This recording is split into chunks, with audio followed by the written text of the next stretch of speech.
So I'm from Macclesfield, and then I lived in Wilmslow for a bit, went to school in Cheadle.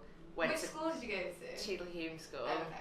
And then I went to college in Stockport at Apprentice, and then, but I've lived in Chorlton for the past couple of years. So I was working in marketing at a agency in Trafford, so just outside the city centre. And before that I was working at Cara Manchester, so that's an agency in the city centre as well, just on Portland Street. Great place, really good place. I originally applied for the Apprentice just because I thought, yeah, I could give that a go. And I could do it. Yeah, I could do it. And loads of people used to always say to me like, oh, you'd be perfect for the Apprentice, you've got the personality to do it. And I thought, okay, I'll go ahead and apply. I applied. I thought, I'm never gonna get on. And then I got an email back like, yeah, okay, you can progress. I was like, okay, maybe I'll go along to that, see how it goes.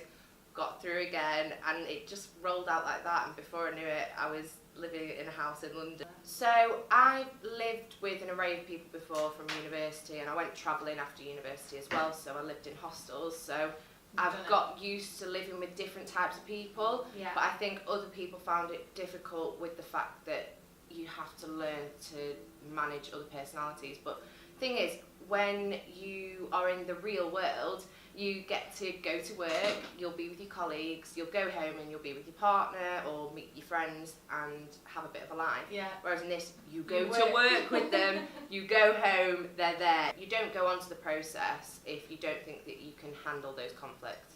It's such a bizarre scenario because you go out, you do the tasks, and then the anticipation gets built up throughout the week, thinking, oh, what have I done wrong, what have I done right? And you go in there and he's just, you know what, he's to the point, and although it might seem scary to the viewer, at the end of the day, he's just saying what has happened. Yeah. So I didn't find him particularly scary, but you definitely don't want to be on the wrong side of it. It's so difficult nowadays for young adults to get in the working world without being in loads of debt, and it's just not fair. It isn't fair that if you want to better yourself, you have to get yourself in a lot of debt, really. So yeah, hopefully it's a good. So obviously I started my digital career in Manchester, and I think it is a really good place to start that because it's got so much going on. In fact, one of Lord Sugar's ex-candidates, in fact ex-winners, is bringing Climb Online to Manchester, so that's going to bring a load more jobs as well, which is fantastic. I love Manchester, and I think it is a great place to start your digital career, and as you know yourself, it's the future. I have to say, I do love Albert Schloss. Oh yeah. I do love it. I think it's just got such a nice vibe. It does. Although it's a really big space, they still manage to make it feel quite personal, so I really like it there. I really like what they've done with the Principal as well. I think that's such a beautiful venue.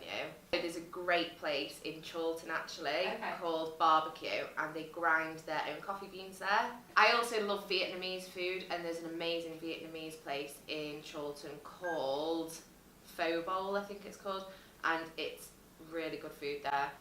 Albert Einstein, logic will get you from A to B, but imagination will take you everywhere.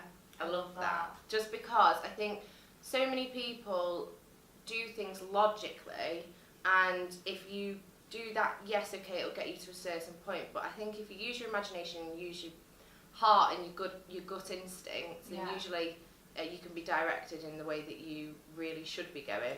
I'm like a strong believer in that you kind of have a bit of a destiny and a bit of a path to follow, and I think this is what I was supposed to be doing right now. So yeah, I meditate every morning.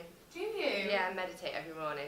I think it sets you up for the day, so I'll go for a run, come back, and then I use an app and completely zone out, and then start the rest of my day.